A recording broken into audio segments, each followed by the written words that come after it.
Begusarai police को एक बड़ी सफलता हाथ लगी है, जहां चर्चित रत्न मंदिर ज्वेलर्स में सोना लूटकांड का पुलिस ने खुलासा कर लिया। मामले में पुलिस ने 6 अपराधी को 4 देसी कट्टा, 3 जिंदा कारतूस, 1 लाख रुपए और भारी मात्रा में गांजा के साथ गिरफ्तार किया है। एसपी योगेंद्र कुमार ने बताया कि नगर थाना क्षेत्र के जीडी कॉलेज के पास रत्न मंदिर ज्वेलर्स में हथियार के बल पर अपराधियों ने दिन दहाड़े लूट की बड़ी वारदात को अंजाम दिया था। वहीं लूटपाट करने के दौरान अपराधियों ने एक स्टाफ को गोली भी मार दिया था, जिसमें स्टाफ घायल हो गया था। एसपी योगेंद्र कुमार ने आगे बताया कि सभी अपराधियों की गिरफ्तारी के लिए लगातार छापेमारी की जा रही थी। सीसीटीवी फुटेज के आधार पर सभी अपराधियों को चिन्हित कर लिया गया था और अपराधियों की गिरफ्तारी के लिए विशेष टीम बनाकर छापेमारी की जा रही थी। विशेष टीम ने बड़ी सफलता हासिल करते हुए सभी अपराधियों को गिरफ्तार कर लिया है। 6 लुटेरों को पुलिस ने गिरफ्तार किया है। उसके पास से 4 देसी कट्टा, 3 जिंदा कारतूस, 1 लाख कैश और लूट में प्रयोग हथियार भी बरामद किए गए हैं। इस दौरान एसपी योगेंद्र कुमार ने बताया कि 6 विशेष टीम को गिरफ्तारी के लिए लगाया गया था। विशेष टीम ने सफलतापूर्वक 6 लुटेरों को गिरफ्तार किया है। सीसीटीवी फुटेज में 3 अपराधी अंदर प्रवेश कर लूटपाट की घटना को अंजाम दिए थे, जिसमें एक मुजफ्फरपुर के रहने वाले कृष्ण उर्फ विवेक कुमार को गिरफ्तार किया गया। एसपी ने बताया कि कृष्ण उर्फ विवेक कुमार किसी भी घटना को अंजाम देकर मुंबई भाग जाता था। इसके ऊपर लूट के कई मामले दर्ज हैं। लाल बाबू चौधरी TIOP का रहने वाला है, इसको भी गिरफ्तार किया गया है। छोटू सा समस्तीपुर का रहने वाला है। इन तीनों का आपराधिक इतिहास काफी लंबा है। इसके साथ ही समस्तीपुर के रहने वाले संतोष कुमार को भी पुलिस ने गिरफ्तार किया है, जो सोना चांदी का दुकान चलाता है। एसपी योगेंद्र कुमार ने बताया कि घटना का मुख्य आरोपी भी वही था। रविंद्र चौधरी को संतोष कुमार मोटरसाइकिल पर बैठाकर लाया था। इसके अलावा पुलिस ने समस्तीपुर के रहने वाले कन्हैया कुमार को भी गिरफ्तार किया है। एसपी ने बताया कि कन्हैया कुमार के घर पर ही सभी अपराधी घटना को अंजाम देकर छिपे थे। इसके साथ ही एक अपराधी रणधीर शाह की भी गिरफ्तारी की गई है।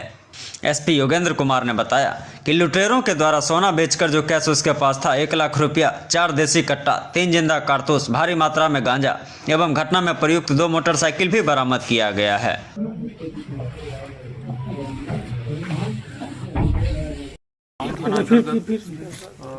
रतन मंदिर नाम के ज्वेलरी दुकान में जो लूट की घटना हुई थी, उसको 14 दिन बाद पुलिस ने सफलतापूर्वक उसका उद्भेदन कर लिया है। इसमें 6 अपराधियों की गिरफ्तारी हुई है जो पूरी घटना में शामिल थे। इनके पास से 2 लोडेड देसी कट्टा, 2 लोडेड पिस्टल, 7 जिंदा कारतूस और जो सामान इन लोगों ने वहां से ज्वेलरी लूटा था उसको बेचने के बाद इनके पास से जो पैसे मिले हैं उसकी कीमत लगभग 1,03,000 रुपये है। और लूट में जो यूज की गई थी 3 मोटरसाइकिल में से 1 मोटरसाइकिल को पुलिस ने बरामद कर लिया है। देखिए, घटना होने के बाद ही 6 विशेष टीमों का गठन मेरे द्वारा किया गया था, जिसमें कि DSP हेडक्वार्टर थी, STPO सदर थे, STPO टेंगड़ा थे, STPO बकरी थे, DSP प्रोबेशनर चांदनी थी और भी इसके अलावा जो 6 टीमें थी इसमें टेक्निकल सेल के हमारे कर्मी थे। और लगातार 14 दिनों तक जो पुलिस का अनुसंधान चला, हमारी टीम राज्य के बाहर भी गई थी और मैंने आपको जैसा बताया था कि हम लोग को काफ़ी इंपॉर्टेंट इनपुट इसमें लगातार मिल रहे थे। और ये सारी चीज़ों को कलेक्ट करने के बाद कल इसमें जो बड़ी सफलता मिली, आप लोगों ने सीसीटीवी फुटेज में देखा होगा कि टोटल 5 लोग अंदर थे। उसमें से 3 जिसके बारे में हमने सूचना और पोस्टर भी जारी किए थे, उसमें से 3 लोगों को पुलिस ने अरेस्ट कर लिया है। ये तीनों दुकान के अंदर गए थे। एक लड़का जो चश्मा लगा के दिख रहा था, इसका नाम है कृष्णा उर्फ विवेक। ये मुजफ्फरपुर का रहने वाला है। ये most of the time Mumbai में रहता है और जब इसको कोई घटना करनी होती है बिहार में तो ये फ्लाइट पकड़ के आता था, घटना करता था। इसके बारे में आपको बताऊं कि लंबा चौड़ा इसका आपराधिक इतिहास है। आज से करीब 1 साल पहले समस्तीपुर में भी एक घटना हुई थी, हीरा ज्वेलर वाली। उसमें भी इसका नाम आया था, लेकिन सत्यापित नहीं हो पाता है वहाँ पे।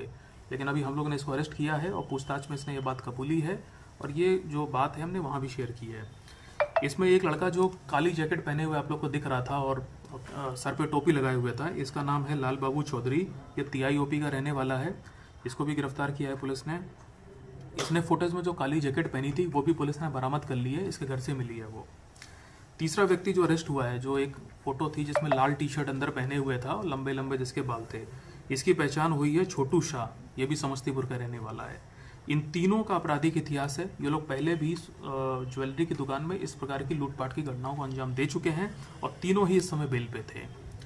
इसके अलावा एक और व्यक्ति की जो चौथे आदमी की गिरफ्तारी हुई है उसका नाम है संतोष शाह। ये भी समस्तीपुर का रहने वाला है। पेशे से सोनार है। ये सोनार की दुकान चलाता है, सोना चांदी गलाने की।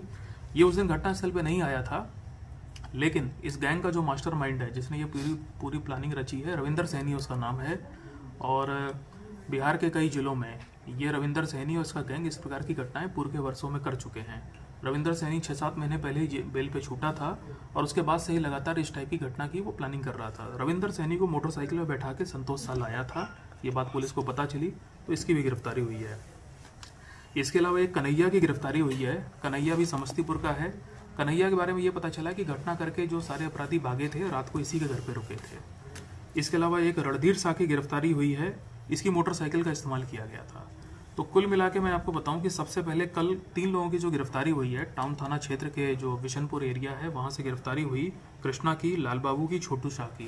ये तीनों भाई हैं जो फुटेज में दुकान के अंदर आए थे। इनके पास से 1 कट्टा, 2 पिस्टल और 1 किलोग्राम गांजा और लगभग 47,000 के करीब रुपया इन लोगों के पास से मिला था। जब हम लोगों ने इनसे कड़ाई से पूछताछ की तब इन लोगों ने बताया कि कन्हैया का क्या रोल था, रणधीर का और संतोष का। फिर पुलिस ने समस्तीपुर के कुछ इलाकों में छापेमारी की और टेंगड़ा और तिहाई के इलाकों में छापेमारी की, तो 3 अपराधी वहां से अरेस्ट हुए हैं। तो कुल मिला के ये 6 अपराधी अरेस्ट हुए हैं। हालांकि मैं आपको इसमें एक बात बता दूं कि जो ज्वेलरी वहां पे लूटी गई थी उसका जो एक मेजॉरिटी पोर्शन है वो इस समय रविंदर सैनी के ही पास है, क्योंकि पूछताछ में ये बात निकली है कि इन लोगों ने ये पूरी घटना को करने के बाद ये लोगों ने ये सारा जो सामान है अपने जो इस गैंग का जो सरगना है रविंदर सैनी को दिया था और रविंदर सैनी ने इन लोगों को बदले में 1.5 लाख रुपए दिए थे, जिन्होंने आपस में डिस्ट्रीब्यूट कर लिए थे। और इनको ये वादा किया गया था कि तुम लोग कुछ टाइम के लिए राज्य के बाहर चले जाओ, छुप जाओ, और जब मामला ठंडा हो जाए